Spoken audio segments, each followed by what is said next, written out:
العالمين الرحمن الرحيم مالك يوم الدين إياك نعبد وإياك نستعين اهدنا الصراط المستقيم صراط الذين أنعمت عليهم غير المغضوب عليهم ولا الضالين.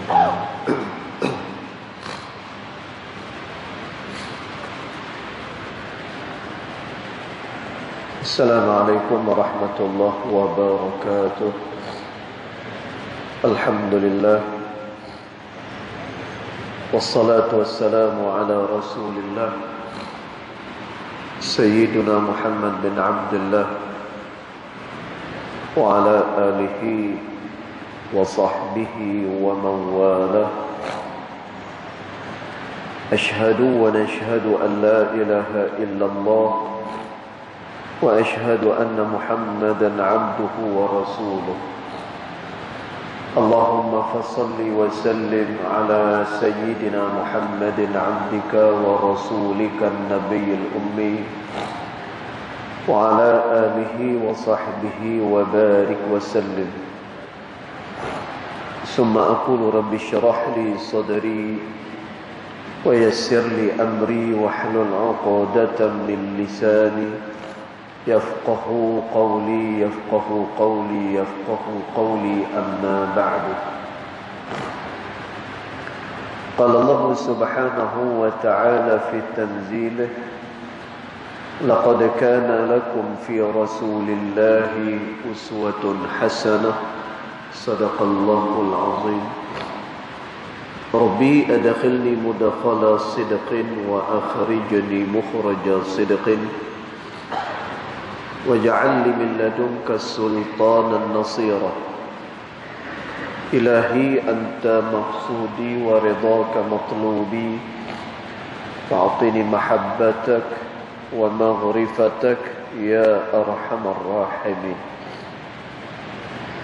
Alhamdulillah, yang pertama-tamanya kita merafakkan kesyukuran kehadirat Allah Subhanahu wa taala dengan limpah kurnianya, dengan rahmatnya. Alhamdulillah, pada malam ini kita masih lagi dapat bersama-sama di dalam rumah Allah Subhanahu wa taala ini bagi kita menunaikan salat fardu maghrib berjemaah. Mudah-mudahan salat kita, zikir kita dan juga doa kita ianya akan diperkenan pada sisi Allah Subhanahu wa taala. Allahumma amin. Tuan-tuan dan puan dirahmati Allah sekalian, kita sambung lagi pembacaan kitab Adab Sulukil Murid yang dikarang oleh Al-Imam Al-Habib Abdullah bin Alawi Al-Haddad rahimahullahu ta'ala pada ibarat yang berikutnya. Dia kata, Bismillahirrahmanirrahim. Qala muallif rahimahullahu ta'ala wa nafa'ana bi'ulumihi fid daraini amin. Dia kata, walladhi yanbaghi lil muridi, dan hendaklah seseorang murid itu, dia kata, alla ya'kula illa an faqatin. Hendaklah seseorang murid itu dia tidak makan illa an faqah, melainkan pada waktu dia benar-benar lapar, dia kata. Tuan-tuan, sebelum ni kita dah baca berkenaan dengan seseorang yang berada dalam keadaan yang berhadas, maka hendaklah dia segera menghilangkan hadas tersebut, dan juga hendaklah dia senantiasa berada dalam keadaan taharah. dia hendaklah berada dalam keadaan dia suci. Kerana seseorang yang nak berjalan pada Allah Subhanahu wa taala, maka hendaklah dia berjalan dalam keadaan diri dia bersih. Dan macam tu juga bila dia nak kembali pada Allah Subhanahu wa taala, juga dalam keadaan yang bersih. Dan Allah Subhanahu wa taala sebut perkara ni. Kamu akan sampai pada satu hari yang mana hari tersebut harta dan juga anak penak tidak memberikan apa-apa manfaat, melainkan bila mana kamu datang kepada Allah Subhanahu wa taala dalam keadaan hati dia suci dan juga bersih. Dan tuan, maka cerita dia apa pun juga manusia ni bila mana dia nak berjalan pada Allah Subhanahu wa taala, maka wajib dia, hendaklah dia berada dalam keadaan yang sangat-sangat suci. Kemudian malam ni kata Imam Al-Haddad, dia kata wallazi yanbaghi lil muridi, dan hendaklah bagi seseorang murid itu alla ya'kula. Ini adab yang berikutnya. Bila mana seseorang dia nak dekat dengan Allah Subhanahu wa taala, ni di antara dia punya adab dia, alla ya'kula. Maka janganlah dia makan illa an faqah, melainkan pada waktu-waktu yang diperlukan sahaja. Dan tuan, yakni dia tak makan melainkan apabila hanya dia berasa lapar sahaja. Kemudian dia kata wala yanama, dan janganlah dia tidur, dia kata illa an ghalabah, melainkan apabila dia rasa betul-betul mengantuk. Dan bila dah rasa mengantuk dah, maka barulah dia tidur, barulah dia lena. Maknanya apa? Janganlah dia membanyakkan dia punya tidur dia. Kemudian dia kata lagi wala yatakallama illa fi hajatin, dan jangan pula dia bercakap-cakap illa fi hajatin, melainkan pada perkara yang dihajatkan sahaja. Tuan-tuan, banyak ni benda yang perlu untuk kita buat bagi tujuan mendekatkan diri pada Allah Subhanahu wa taala. Yang pertama, jangan dia makan melainkan bila mana dia lapar sahaja. Kemudian dia jangan tidur melainkan apabila dia benar-benar mengantuk sahaja, maka barulah dia tidur. Wala yatakallam illa fi hajah, dan dia tak sah cakap melainkan dia bercakap pada perkara-perkara yang perlu sahaja. Dan tuan, pasal apa disebutkan perkara-perkara ni? Kerana pada perkara-perkara ni terkandung kelalaian. Dan kerana tu kita kena kurangkan benda-benda yang disebutkan oleh pengarang pada kitab ni. Kelalaian tu dia ada pada makan yang banyak. Kata ulama, siapa-siapa yang banyak makan dia, maka pasti dia akan banyak minum. Dan betul tak? Bila dia banyak makan ni, maka dia memerlukan kepada air yang banyak. Kemudian apabila banyak makan dan juga banyak minumnya, maka pada waktu itu besarlah syahwatnya, kata ulama. Tuan, bila dia banyak makan, maka banyaklah, besarlah dia punya syahwat dia. Dan tuan, pasal apa besar syahwat ni? Kerana dua perkara. Yang pertama adalah makan yang tidak ada hadnya. Dan dia duk berasa dia nak makan gulai, dia makan gulai. Dia duk berasa dia nak makan nasi Arab, dia makan nasi Arab. Dan tak ada had. Ni bukan makna kata tak bagi makan, bukan macam tu. Dan tapi ni adalah makan yang tidak ada hadnya. Tuan-tuan, bila mana makan ni tidak ada dia punya had dia, maka kita telah melayan akan hawa nafsu kita. Tuan-tuan, maka kerana tu satu hari Sayyidina Umar radhiyallahu anhu wa ardah, dia pergi ke rumah anak dia Abdullah bin Umar. Tuan-tuan, ataupun lebih mesra disebut dengan nama Ibnu Umar. Tuan-tuan, satu hari Sayyidina Umar masuk ke dalam rumah Ibnu Umar ni. Bila dia masuk dalam rumah Ibnu Umar, tengok-tengok ada daging dalam rumah Ibnu Umar. Tuan-tuan, Sayyidina Umar tanya, "Wahai Abdullah, daging ni nak buat apa ada dekat dalam rumah kamu?" Tuan-tuan, kata Abdullah bin Umar, "Wahai ayah, tadi masa aku berjalan-jalan dekat pasar, tiba-tiba aku terlihat daging. Bila aku terlihat daging, maka berasa nak makan daging ni." Tuan-tuan, maka kata Abdullah, "Wahai ayah, lalu aku membelinya." Apa kata Sayyidina Umar radhiyallahu anhu wa ardah?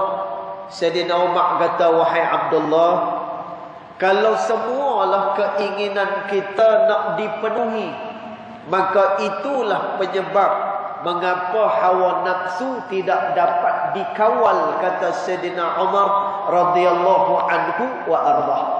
Dan sebab itu orang yang banyak makan ni, katanya ulama, bila dia banyak makan maka pasti dah dia akan banyak minum. Bila mana dia banyak makan dan banyak minum, maka besarlah dia punya syahwat dia.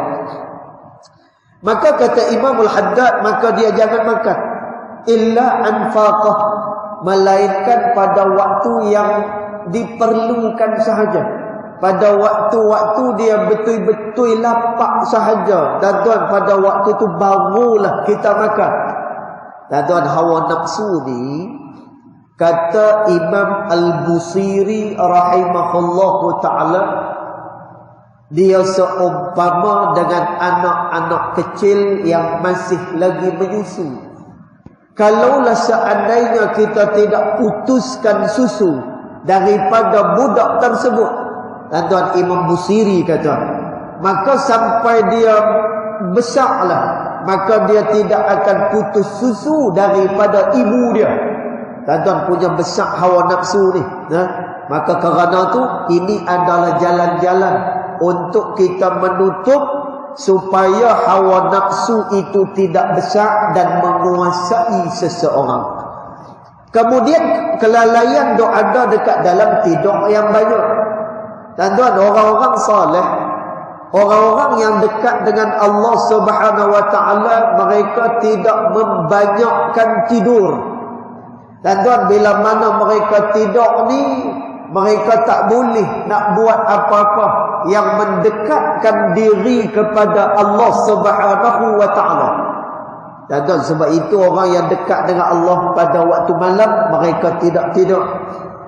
Katanya Nabi sallallahu alaihi wasallam, qiyamul lail, bangun pada waktu malam ni, ma'dubatus salihin, ianya adalah majlis untuk orang-orang yang saleh, kata Nabi sallallahu alaihi wasallam. Dan maknanya apa? Orang-orang saleh, orang-orang yang dekat dengan Allah Subhanahu wa taala, pada waktu malam mereka tak tidur. Dan tapi kebiasaan kita waktu malam ni lagu mana kita akan tidur pada waktu malam.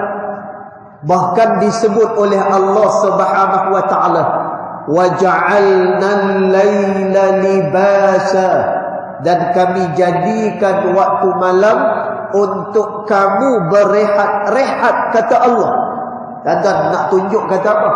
Waktu malam ni adalah waktu untuk orang berehat. Waktu malam adalah waktu untuk orang lena, waktu malam ni. Tapi kata Nabi SAW, qiyamul lail ma'dubatus salihin, bangun pada waktu malam ni, dia adalah majlis untuk orang-orang yang saleh. Dan tuan, sehingga Allah Subhanahu wa taala memuji orang yang menjauhkan diri dia daripada tempat tidur pada waktu malam. Tuan-tuan, ni orang soleh. Orang soleh dia mengurangkan tidur dia. Tuan-tuan, Allah Ta'ala kata, tatajafa junubuhum 'anil madaji' yad'una rabbahum khawfan wa tama'an wa mimma razaqnahum yunfiqun, kata Allah. Allah Ta'ala kata tatajafa junubuhum, mereka menjauhkan diri daripada tempat tidur mereka. Dan siapa yang jauhkan diri daripada tempat tidur ni, iaitulah orang-orang saleh, orang-orang yang mendekatkan diri kepada Allah Subhanahu wa Ta'ala. Dan apa mereka buat bila mana mereka tak tidur? Mereka tak tidur ni bukan sebab minum tungkat alih. Dan mereka tak tidur ni bukan kerana mereka minum Nescafe telajak. Tak, bukan dia. Dan mereka tak tidur ni mereka buat apa? Yad'una rabbahum khawfan wa tama'an. Mereka berdoa kepada Allah Subhanahu wa Ta'ala. Mereka merintih dengan Allah Subhanahu wa Ta'ala dalam keadaan tamak, dan dalam keadaan mereka minta sungguh-sungguh dengan Allah Subhanahu wa Ta'ala. Dan sebab itu beza orang yang saleh, orang yang dekat dengan Allah Subhanahu wa Ta'ala dengan manusia awam seumpama kita. Dan kita ni tidur nak bagi cukup. Dan kita ni tidur nak kena bagi banyak. Tapi bagi orang-orang hak yang saleh, dia tidak akan tidur melainkan apabila dia benar-benar mengantuk sahaja. Dan tujuan dia untuk apa? Supaya hati mereka tidak tidur dengan Allah Subhanahu wa Ta'ala. Dan beza dengan Nabi Muhammad sallallahu alaihi wasallam. Nabi sallallahu alaihi wasallam, walaupun mata dia pejam kerana Nabi lena. Dan ulama sebut, walaupun mata Nabi katup kerana Nabi lena, tetapi hati Nabi akan terus berjaga dengan Allah Subhanahu wa Ta'ala. Dan sebab itu di antara khususiat Nabi SAW, walaupun Nabi tidur, maka wuduk Nabi itu tidak batal. Tuan-tuan, pasal apa wuduk Nabi tidak batal? Yang walaupun Nabi tidur pada masa tu, kerana hati Nabi terus berjaga dengan Allah Subhanahu wa Ta'ala. Tuan-tuan, tapi kita kalau tidur ruyuk terus. Tuan-tuan, kita kalau tidur kira tidur tu ya. Tuan-tuan, dalam fiqh ni tidur ada dua. Satu tidak membatalkan ayat sembahyang, satu lagi dia membatalkan ayat sembahyang. Tuan-tuan, kalaulah pada waktu dia apa ni orang kata, apa ni macam khayal kita panggil. Tuan-tuan, dia duduk berkhayal, saat-saat nanti dia ruyuk, dia bangun balik semula. Tergelap orang panggil. Tuan-tuan, masa dia duduk tergelap ni, dia masih lagi dengar suara orang bercakap pada sekitar dia. Tuan-tuan, yang ni namanya adalah nu'as, yang ni namanya mengantuk. Walaupun dia tergelap macam tu, dia bangun balik semula. Tuan-tuan, yang ni tak membatalkan ayat sembahyang dia. Tuan-tuan, yang batal ayat sembahyang ni macam mana? Tuan-tuan, dia tidur tak tetap dia punya punggung dia. Kemudian dia tidur ni kira memang dah tak sedap apa dah. Tuan-tuan, pada masa tu hendaklah dia mengambil dia punya ayat sembahyang dia. Ustaz, tapi saya Ustaz, tidur saya punya pungkuk saya tetap Ustaz. Dia dah. Tuan-tuan, sekalipun pungkuk dia tetap, bila dia bangkit daripada tidur, sunat untuk dia mengambil ayat sembahyang. Tuan-tuan, punyalah nak sampaikan pada kita ni apa cerita dia? Nak cerita supaya manusia tu tidak terlalai dengan Allah Subhanahu wa Ta'ala. Tuan-tuan, Nabi lain. Nabi kalau dia tidur, hati dia terus berjaga dengan Allah Subhanahu wa Ta'ala. Tuan-tuan, kita tidur, kadang-kadang kita tidur tu, kita bawa kita punya mimpi-mimpi kita yang kadang-kadang menyebabkan kita lalai dengan Allah Subhanahu wa taala. Jadi ulama kata, wala yanama illa an ghalabah. Maka janganlah dia tidur melainkan pada waktu dia betul-betul mengantuk. Dan pada masa tu tidurlah dia. Dan tidur yang paling baik ni, salah satunya adalah pada waktu tengah hari yang disebut sebagai qailulah. Dan itu berlaku sebelum daripada masuknya waktu lohor, lebih kurang dalam setengah jam ataupun 1 jam sebelum zuhur. Dan ni tidur yang baik. Dan pasal apa? Ulama kata, siapa-siapa yang mengambil rehat pada waktu-waktu tersebut, dan maknanya sebelum zuhur dia tidur sah. Dan ini akan membantu diri dia untuk dia boleh bangun, untuk dia kuat bangun pada tengah malam untuk beribadat pada Allah Subhanahu wa taala. Dan maka tu tidur hak yang baik. Yang keduanya, tidur yang paling baik sekali lepas daripada waktu Isya, bila dah tak ada apa-apa lagi dah. Dan pada masa tu tidurlah dia. Dan tujuan dia untuk apa? Untuk dia bangkit awal untuk qiyamul lail, melakukan ibadat kepada Allah Subhanahu wa taala. Baik.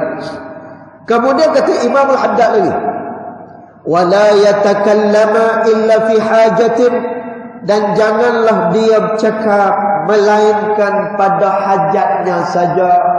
Tuan, bila mana kita banyak cakap ni, ada tak kelalaian dalam percakapan kita? Ada. Kadang-kadang dalam kita bercakap kita tak sedar, kita bohong kepada orang. Dan kadang-kadang kita tak sedar perkataan kita telah pun menghina orang lain. Dan dalam perkataan kita, kadang-kadang kita tak sedar yang kita cakap tu langsung tidak mempunyai apa-apa faedah sekalipun. Dan maka dia akan menyebabkan kelalaian seseorang itu pada sisi Allah Subhanahu wa taala. Dan dia bercakap banyak ni. Siapa-siapa yang bercakap banyak ni, kata ulama, dia boleh mengerahkan hati dia. Tanda pasal apa boleh kerah hati ini? Kerana banyaknya dia bercakap benda-benda yang dilarang oleh Allah Subhanahu wa taala. Ini menyebabkan kerasnya hati seseorang. Baik. Kemudian dia kata lagi, wala yukhalita ahadan minal khalqi illa in kanat lahu fi mukhalatatihi faidatun. Dia kata, dan janganlah dia bergaul dengan seseorang pun daripada makhluk Allah Subhanahu wa taala. Tuan, maknanya apa? Jangan dia duk kawan dengan siapa-siapa. Nanti dulu kita baca bagi habis dulu. Tuan, masya-Allah. Kita Arab ni kalau kita baca, kadang-kadang dia bagi ayat penyata dulu. Dia datangkan dia punya perkhabaran dulu. Nanti dia akan bawa datang pengecualian. Nanti kita akan tengok pengecualian daripada apa. Kata Imam Al-Haddad, wala yukhalita ahadan minal khalqi. Janganlah dia bercampur, jangan dia bergaul dengan seseorang pun daripada makhluk Allah, illa, melainkan dia kata. Dan maknanya apa? Kita kena pilih kawan kita. Kata Imam Al-Haddad, kecuali in kanat lahu fi mukhalatatihi faidatun, melainkan apabila dia bergaul, bila mana dia bercampur dengan orang tersebut, faidatun, mendatangkan faedah kepada dia. Dan maksud faedah dekat sini kawan ni boleh bawa dia sama-sama untuk mengerjakan taat kepada Allah Subhanahu wa taala. Dan tentang kawan ni Nabi SAW sebut. Dan sebab itu kena pilih kawan juga. Kena pilih kawan. Dengan siapa yang kita nak rapat. Dan dengan siapa kawan yang kita nak kasih ni. Pasal apa? Kawan ni dia akan membawa sampai kepada hari akhirat besok. Dan kata Imam Hasan Al-Basri rahimahullahu ta'ala. Kata Imam Hasan Al-Basri, carilah kawan-kawan yang saleh, carilah kawan-kawan yang baik-baik, kata Imam Hasan Al-Basri. Pasal apa? Kerana pada hari akhirat besok, kawan-kawan yang baik ni akan menjadi syafaat kepada kamu, kata Imam Hasan Al-Basri. Kawan-kawan yang baik ni pada hari akhirat besok, dia akan menjadi syafaat kepada kita. Dan kawan ni dia akan kenal kepada kita. Kawan ni akan mendoakan kita. Dan paling kurang pun kawan yang baik ni, kalau kita ajak dia buat benda yang tak elok, dia tak mau. Bahkan dia akan ajak kita melakukan perkara-perkara yang baik pada sisi Allah Subhanahu wa taala. Dan dalam berkawan ni, kata Nabi SAW, al-mar'u ala dini khalilih, kata Nabi. Seseorang itu adalah berada pada agama kawan dia. Tuan punya kuat pengaruh kawan ni, Masya Allah. Dan bahkan disebut oleh ulama. Ulama sebut, bila mana dia berkawan dengan satu orang, dia tengok hari-hari apa yang dilakukan oleh kawan dia. Dan tuan hati-hati, bila mana dia selalu tengok apa yang dilakukan oleh kawan dia. Kata ulama, kalaulah si kawan ini melakukan perkara baik, dan tuan dia akan terdorong melakukan perkara baik itu. Kalaulah dia tengok keburukan daripada kawan dia, dan hati-hati, dia juga akan terdorong melakukan kejahatan yang sama. Dan sebab itu Nabi SAW sebut, al-mar'u 'ala dini khalilih. Seseorang di atas agama kawan dia, maka kerana tu kata Nabi, falyanzur, maka hendaklah dia tengok sungguh-sungguh dengan siapa dia berkawan, kata Nabi sallallahu alaihi wasallam. Dan Nabi dia memperumpamakan, kata Nabi sallallahu alaihi wasallam, umpama orang yang kawan dengan orang baik dengan orang yang tak baik ni, kata Nabi SAW, seumpama kamu berkawan dengan orang yang menjual minyak wangi, kata Nabi, dan juga dengan orang yang menjual besi-besi panas, kata Nabi SAW. Kata, kalau kita dekat dengan orang yang jual minyak wangi ni, kata kita akan wangi seluruh badan, Masya Allah. Dan saya teringat bila minyak wangi ni, saya teringat kan, bila beli minyak wangi dekat negara Arab ni, kat Malaysia tak berlaku sangat, dekat negara Arab. Kalau kita beli minyak wangi, kita nak keluar daripada kedai dia ni, dia akan sembur kita, dia akan sembur minyak wangi tu daripada kepala sampai kaki. Macam orang sanitizer. Macam sanitizer yang apa ni dulu. Bila sampai-sampai kena sanitizer, macam tu. Dia pancit minyak wangi ni daripada kepala sampai kaki-kaki tu. Masya Allah. Jadi teringat kita dengan perumpamaan yang dibuat oleh Nabi SAW. Kamu berkawan dengan orang yang menjual minyak wangi, paling kurang pun kamu akan dapat dia punya wangian dia. Tapi kalaulah kamu berkawan dengan si tukang besi, kamu berkawan dengan orang yang buat besi, walaupun kita tak tempa besi, Tuan-tuan, walaupun kita bukan tukang besi, bila kita rapat dengan dia, korang-korang, kata Nabi SAW, kita akan rasa akan bahangnya. Tuan-tuan, maka macam itulah perumpamaan. Bila mana seseorang dia berkawan dengan orang yang baik, dengan orang yang tidak baik, yang selalu mengajak dia kepada perkara-perkara yang dilarang oleh Allah Subhanahu wa ta'ala. Jadi kata Imam Al-Haddad, kalaulah kamu nak dekat dengan Allah Ta'ala, wala yukhaliqu ahadan minal khalqi illa in kanat lahu fi mukhalaqatihi faidatun. Maka janganlah dia bergaul dengan sesiapa pun, melainkan bila mana dia bergaul dengan orang itu faidatun, mendatangkan faedah kepada dia. Dan maknanya apa? Membawa dia supaya taat dengan Allah Subhanahu wa ta'ala. Dan ini adalah jalan-jalan untuk kita mendekatkan diri kepada Allah. Kemudian dia kata lagi, wa man aksara al-akla, dia kata, dan siapa-siapa pula yang memperbanyakkan makannya. Allahu Akbar. Tuan-tuan, kita makan ni macam mana nak buat? Tuan-tuan, saya lah ni sedang dalam tempoh diet lah ni. Tapi malam ni dia jadi apa ni, macam sel semua. Ni bukan sel semua pasal virus ke apa, bukan. Semalam ada rezeki sikit, ada orang belanja apa tu, char-kway-teow. Masya-Allah.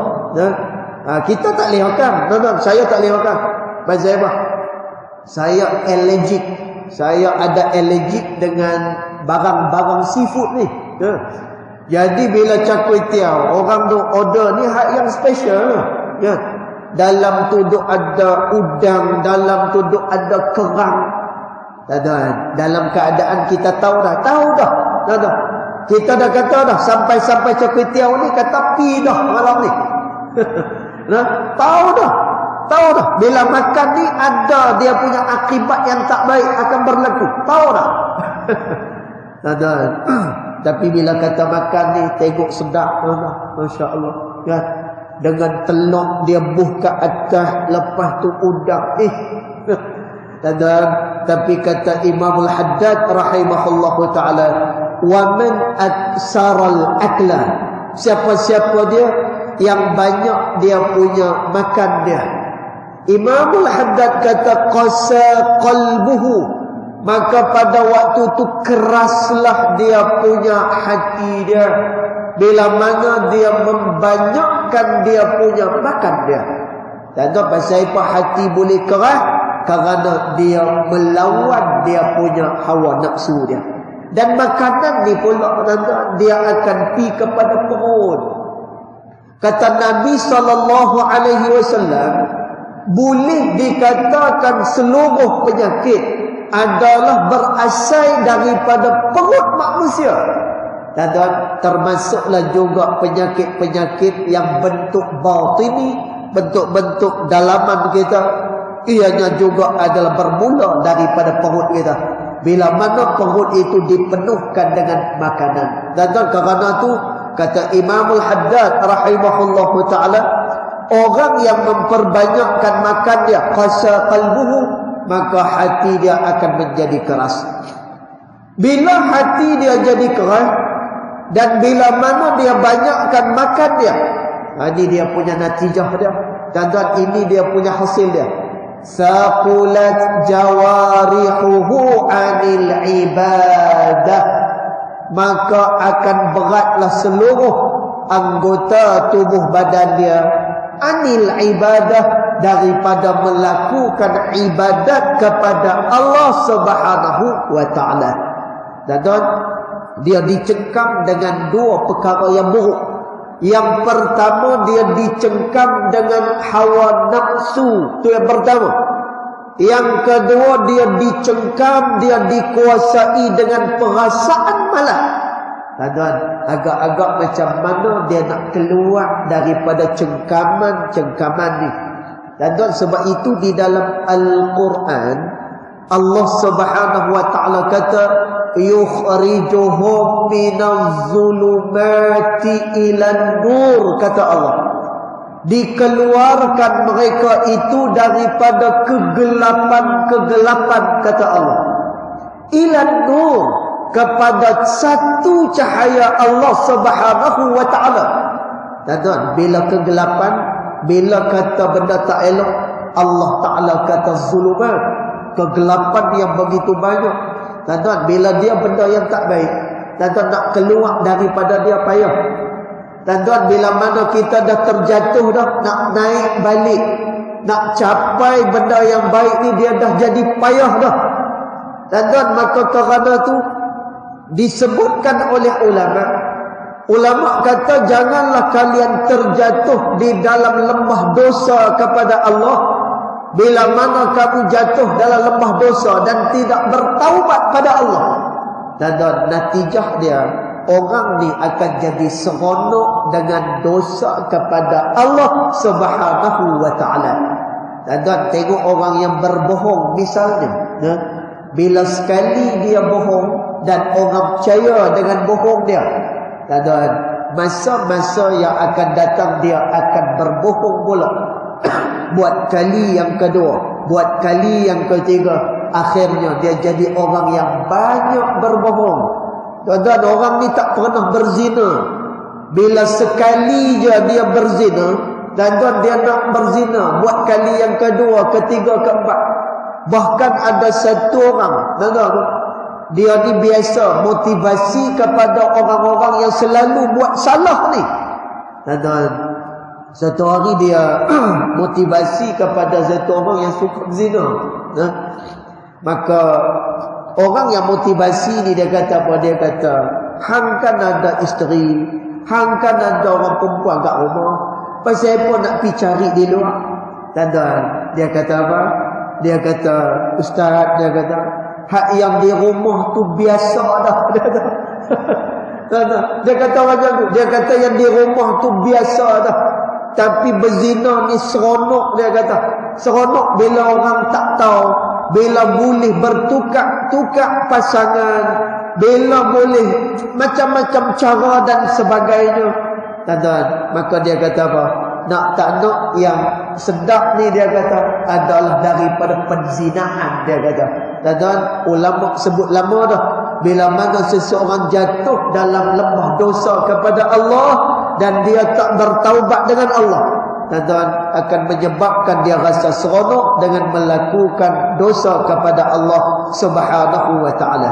Kita perhabis malam ni, tuan-tuan, sikit lagi. Kemudian dia kata, wa kasratul akli tad'u ila kasratin naum wal kalam. Dan memperbanyakkan makan, dia akan mendorong seseorang itu lebih banyak untuk dia tidur dan juga kalam, dia berkata-kata, dia bercakap-cakap.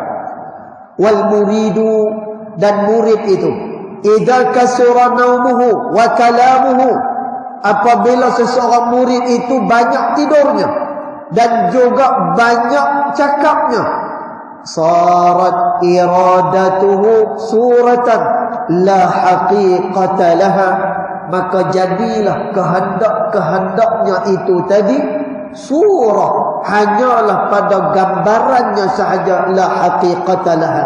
Dan maknanya apa? Orang ni dia tidak akan mendapatkan apa-apa hikmah daripada sisi Allah Subhanahu wa taala. Wa fil hadisi, dan di dalam hadis kata Nabi sallallahu alaihi wasallam, ma mala'a ibnu adama wi'aan syarran min batnihi, kata Nabi sallallahu alaihi wasallam, tidak ada benda yang lebih buruk bagi seseorang anak Adam melainkan bila mana dia memenuhkan perut dia. Dan maknanya apa? Dia penuhkan perut dia dengan makanan, dengan minuman, dia makan semahunya, dia minum semahunya.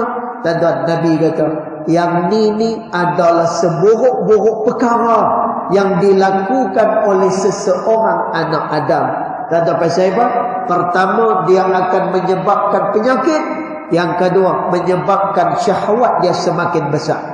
Kemudian dia kata lagi, hasbu bani adama luqaimat yuqimna sulbahu, kata Nabi. Maka hendaklah seseorang anak Adam itu tadi merancang luqaimatun yuqimna sulbah.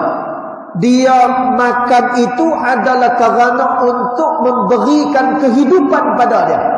Dan sepatutnya makan ni, dia makan tujuannya untuk apa? Memperkuatkan tubuh badan dia. Dan bukan dengan dia banyak makan akhirnya melemahkan tubuh badan dia. Maka Nabi pun kata, ni yang terakhir malam ni pada tajuk ni. Nanti kita masuk tajuk baru. Dan kata Nabi SAW, patutnya dia makan macam mana? Fa in kana la mahalata fasulusun li ta'amihi. Sepatutnya, yang patutnya untuk dia makan ni 1/3 untuk makanan dia, wasulusun li syarabihi, dan 1/3 adalah untuk minuman dia, wasulusun li nafasihi, dan 1/3 lagi untuk nafas dia. Tuan-tuan, jadi maknanya apa? Kita makan berpada-pada. Tuan-tuan, kita makan hanya mengikut keperluan. Tujuannya untuk apa? Supaya kita tidak terjatuh dalam perkara-perkara yang boleh melalaikan kita kepada Allah Subhanahu wa ta'ala. Tuan-tuan, bila mana seseorang dia terhalang perjalanan dia kepada Allah Subhanahu wa ta'ala, maka Nabi sebut ada 2 benda yang akan berlaku pada dia. Sama ada dia tidak sampai kepada Allah, ataupun dia akan lambat dan lewat untuk sampai kepada Allah Subhanahu wa ta'ala. Dan tuan, mudah-mudahan dengan kita menjaga adab-adab yang diajarkan oleh ulama ni, mendekatkan lagi diri kita kepada Allah Subhanahu wa ta'ala, insya-Allah. Dan tuan, insya-Allah pada minggu depan kita akan masuk pula kepada fasal ataupun tajuk yang baru, insya-Allah. Yang baik datang daripada Allah Subhanahu wa ta'ala, yang tidak baik datang daripada kejahilan dari saya sendiri, walaupun hakikat kedua-duanya datang daripada Allah Subhanahu wa ta'ala. Bismillahirrahmanirrahim. Alhamdulillahi rabbil alamin. Salatu wassalamu ala asyrafil anbiya wal mursalin wa ala alihi wa sahbihi ajma'in. Allahumma ighfir lana ma akhta'na wa ma ta'ammudna wa ma asrarna wa ma a'lanna wa ma anta a'lamu bihi minna, antal muqaddim wa antal muakhir. La ilaha illa anta subhanaka inna kunna minadh dhalimin. Wa sallallahu ala sayyidina Muhammad wa ala alihi wa sahbihi wa baraka wa sallam. Walhamdulillahi rabbil alamin. Wallahu a'lam.